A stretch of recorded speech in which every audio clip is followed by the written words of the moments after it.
Hello， 大家好，我係螢火書蟲啊，歡迎大家嚟到呢個 channel 嘅第一集啊。其實呢，我就一直都好想做一個關於 book review 啦、講書嘅一個 channel 啦。咁終於呢，我今日呢就得起心肝做我嘅第一集啦。咁當然啦，呢個 channel 之所以可以面世，其實我係好多人需要多謝嘅。咁我就將我呢個鳴謝嘅 list 放喺呢一集嘅最後。好，咁我哋馬上入正題，講我哋嘅第一本書啦。呢本書嘅中文翻譯呢，就係讓愛自己成為習慣，而英文書名呢，就係 Love Yourself Like Your Life Depends on It。作者就係 Kamau Ravikant。咁我稍為介紹下呢位作者啦。Kamau Ravikant 呢，佢係一個印度裔嘅美籍作家嚟嘅。咁佢本身亦都係個投資人啦、企業家啦。佢嘅著作呢，就係 Love Yourself Like Your Life Depends on It。咁呢本書呢，係本暢銷書嚟嘅，亦都翻譯咗好多唔同嘅語言啦。咁大家只要咧喺 YouTube 嗰度打 Kamau Ravikant， 即係佢個名啦，咁就唔難揾到佢嘅 video 嘅。咁佢都講好多關於 Love Yourself 嘅 topic 啦，亦都去講佢自己親身經歷，去點樣去靠住愛自己，令自己度過一個生命嘅一啲難關啦。咁我諗大家咧都唔難想像咧，我哋呢位作者咧，其實喺人生中都經歷咗啲好大嘅挫折啦，同埋經歷咗個人生嘅低潮嘅，例如佢嘅創業失敗啦，佢同佢嘅另一半分開啦。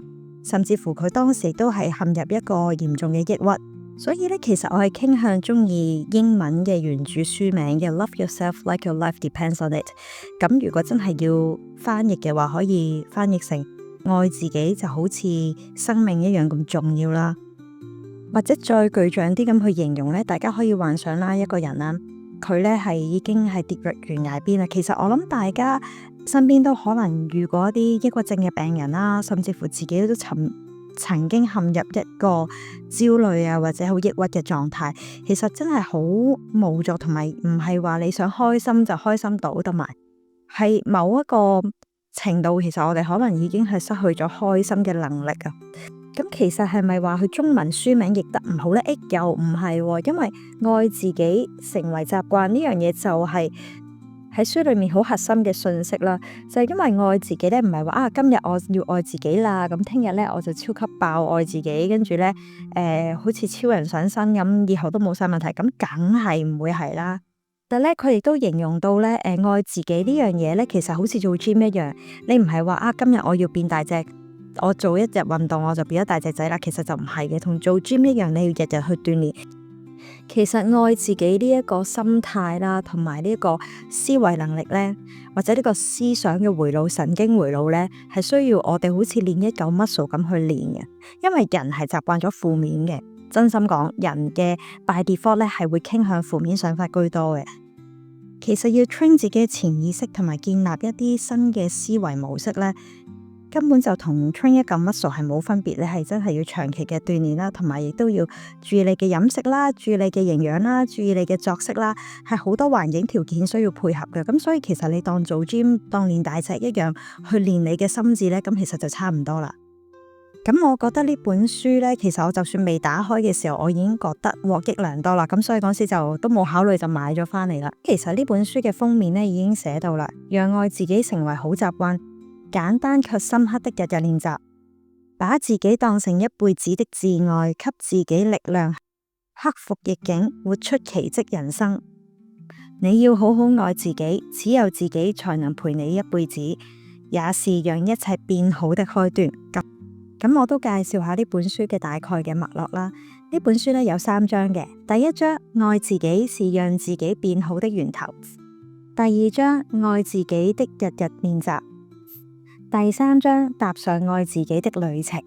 其實第一章呢，主要係講作者決定愛自己同埋轉化自己潛意識嘅一個決心，就係封面都講到啦，愛自己係一切變好的開端。而第二章呢，其實就係講緊方法同埋實踐，佢點樣係透過日日嘅練習呢，令到自己嘅潛意識改變啦，令到愛自己呢成為一個習慣。而第3章呢，我就唔會開一集去講，我會建議大家呢自己去睇，因為其實真係好好睇，好似一本小說咁。其實呢，第3章係作者嘅心路歷程啦，咁我睇上嚟嘅時候亦都覺得好似一本小說咁，所以我好建議大家自己去睇。佢係回應翻第一章所講嘅心態啦，同埋練習，佢係話翻俾你聽佢點樣係應用喺佢嘅人生裏面嘅挫折啦，點樣經歷佢嘅傷痛，點樣去爬翻起身咯。咁所以我覺得都好值得大家當為一個小說咁去睇嘅。不過呢個故事呢，就係有血有肉啦，真人真事啦，咁所以亦都好有感染力。咁係咯，留俾大家自己去發掘一下啦。咁我喺今集呢，主要都係會講佢第一章裏面嘅重點嘅，咁都重新呼應翻啦，就係愛自己是一種練習，你不會去了健身房一趟就覺得自己完成健身了，愛自己是同樣道理。靜觀係一種練習，健身都係一種練習，愛自己都係一種練習，係需要重複訓練嘅。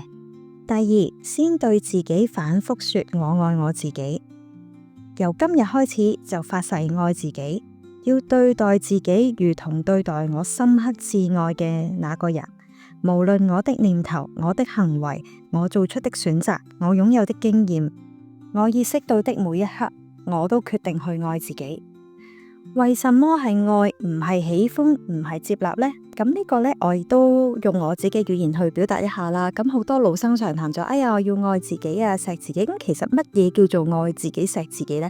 就唔係話，哎呀，我想食薯片又俾自己食啊，我想買個好貴嘅包包，我就任意揮霍啊，俾自己買。其實嗰啲表面上、物質上或者係縱慾啦，我叫做咁，其實同愛自己呢係兩碼子嘅事嚟嘅。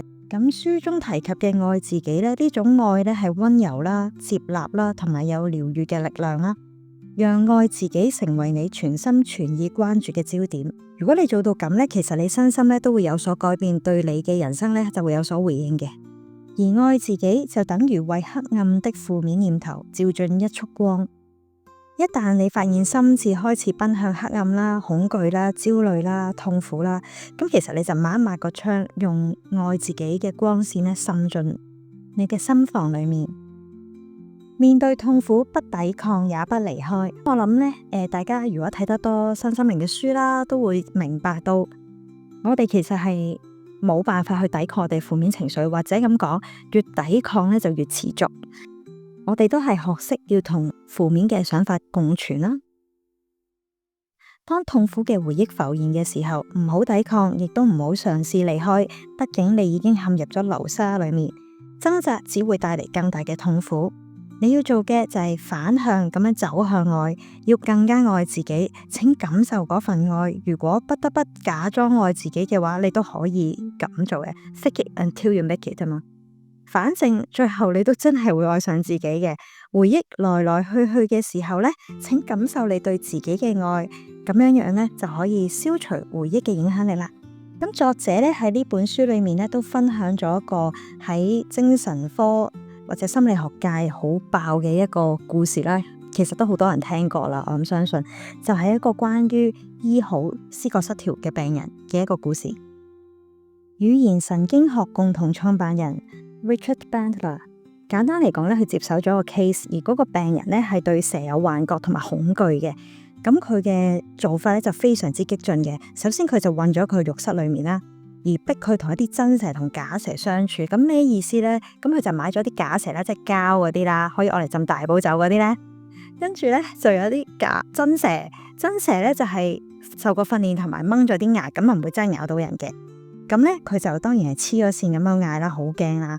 咁其實佢就話：你想我放你出嚟都得，你只要話俾我聽邊啲係真蛇，邊啲係假蛇，我就放你出嚟。咁咧好意外地咧，其實佢講咗3種蛇，一種就係假蛇，一種係真蛇，一種係我幻想裏面嘅蛇。啊，好搞笑喎！原來佢知自己係幻想出嚟，佢知自己嘅恐懼係幻想出嚟噶。咁阿 Richard 又問佢啦：你點樣分到真蛇、假蛇同幻想嘅蛇啊？佢話：我幻想嘅蛇係透明噶。原來佢嘅幻想係冇實體嘅。咁佢其實終於喺呢個過程裏面呢，佢就發現咗佢所恐懼嘅嘢唔係真實存在嘅。好，咁呢個故事嘅總結呢，就係抵抗恐懼係冇用嘅，只會拉入更深嘅恐懼裏面啦。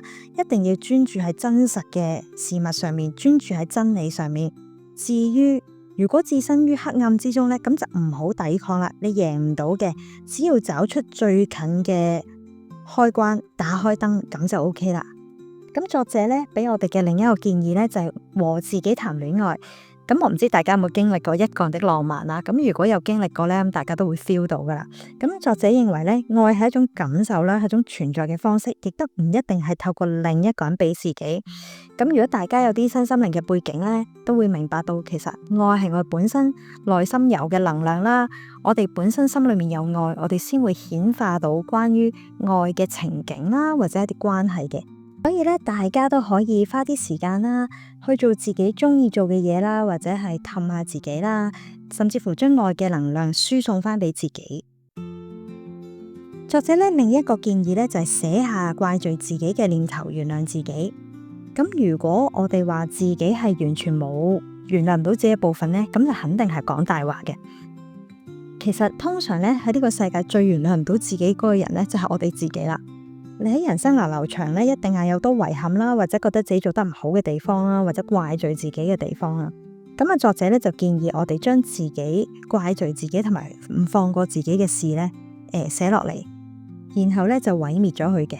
咁書裏面咧提到話，你抌咗佢又好，燒咗佢又好，掉落河又好，掉落海又好。咁其實咧我就極度唔建議嘅。咁嗱，掉落垃圾桶啦，或者燒咗佢咧係可以嘅。咁亂拋垃圾咧就強烈唔建議啦。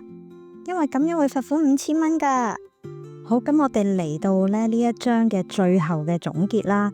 從內到外改變自己，轉變境界猶如奇蹟。當愛自己成為習慣嘅時候呢，人生就會開始發生奇蹟啦。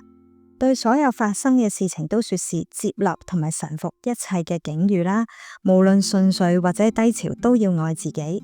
就算不被關愛也沒所謂，因為我哋可以主動選擇自己處於乜嘢狀態，產生更好嘅情況，最終創造更美好嘅人生。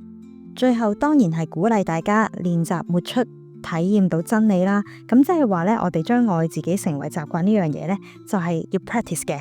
咁而點樣去 practice 同埋實際嘅一啲方法咧，我哋就會喺第2集裏面慢慢就同大家講啦。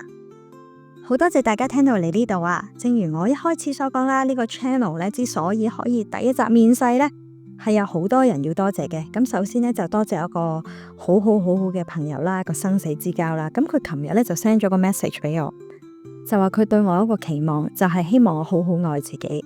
咁其實呢件事咧就係激發咗我一定要拎翻起呢本書啦，去錄呢一集嘅。同時咧亦都要多謝一啲朋友啦，教我 AI 啦，教我點樣去剪片啦，令到我一啲最怕嘅 technical 問題咧，好慳水慳力咁咧就解決咗啦。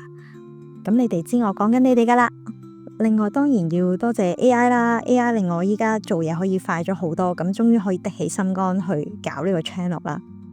再一次多謝大家嘅收聽啊！記得 CLS like subscribe 同 share， 我會盡快出我嘅第2集噶啦。